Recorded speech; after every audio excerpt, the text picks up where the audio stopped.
Hi, it's Daphne again. I'm sitting in a new place. I'm sitting in my reading chair because this morning I'm going to be reading something for you. So, welcome to A Tapestry of Love, the spirituality of caregiving, and our YouTube channel. Joe LaGuardia and I say hi. So, this morning I'm going to be reading a poem sent to me by a dear friend who is an avid reader of A Tapestry of Love and a faithful practitioner of one of the spiritual practices that we cover in the book, that of Sabbath rest.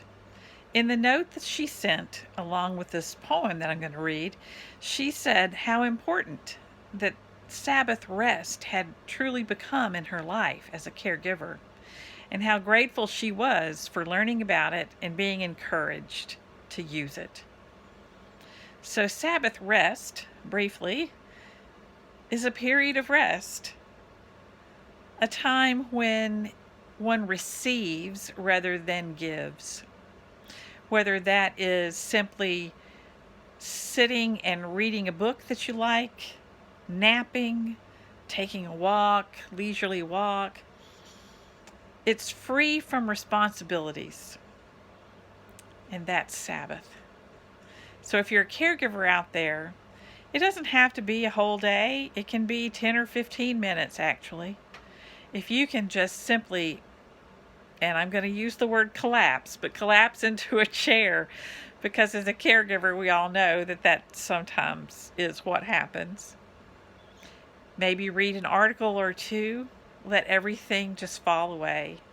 That can be Sabbath too. So I invite you to do that very thing right now as you're listening to me read this poem. Find a comfy chair, collapse into it, let things drop away, and hear that what might be a gift for you today.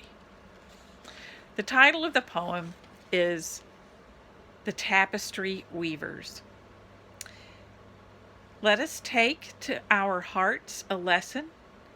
No lesson could nobler be than the ways of the tapestry weavers on the other side of the seas.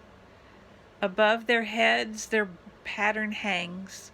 They study it with care, and while their fingers deftly work, their eyes are fastened there.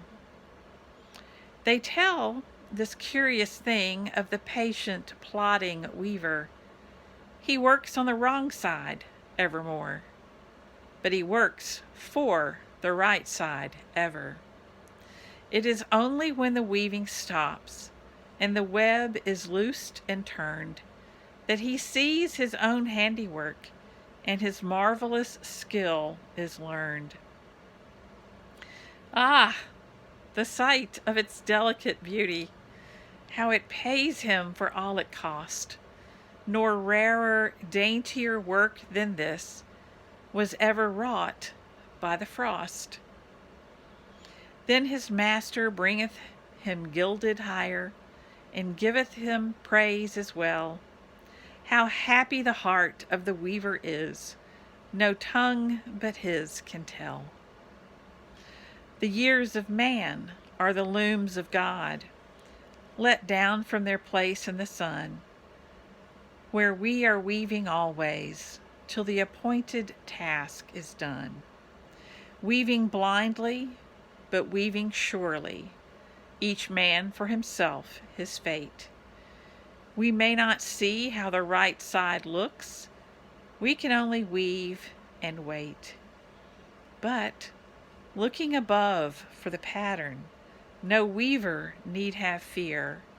Only let him look clear into heaven, the perfect pattern is there.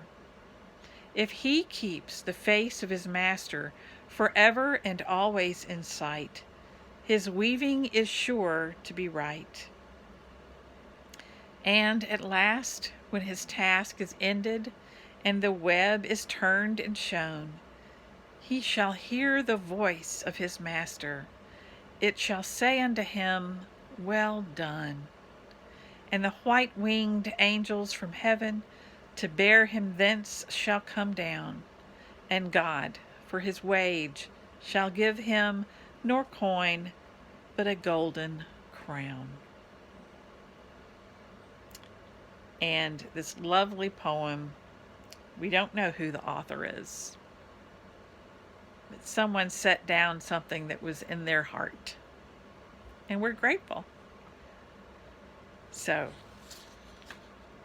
I pray that you have a good day.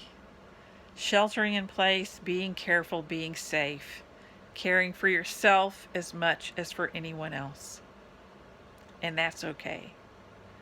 So spend some time in a comfy chair. Even if it's 5 or 10 or 15 minutes, it doesn't matter. Be blessed, and we'll see you again soon.